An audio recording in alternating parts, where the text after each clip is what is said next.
กับสบายดีทักทายเนาะพี่น้องประชาชนอยู่เมืองลาวเนาะ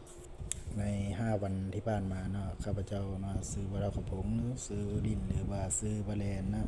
ได้นำสิ่งของที่อยู่ในเว้นบนออกมาได้อีก1 อย่างเนาะก็อยากให้พี่น้องประชาชนลองเข้ามาติดตามแล้วก็รับชม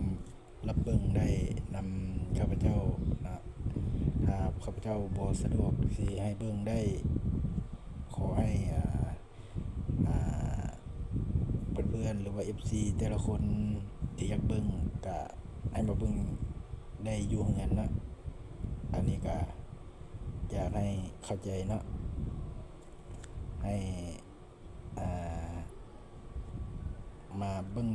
มาชมอยู่เฮือนเอานะอยากเห็นเนาะอยากเห็นตัวจริงของมันนะ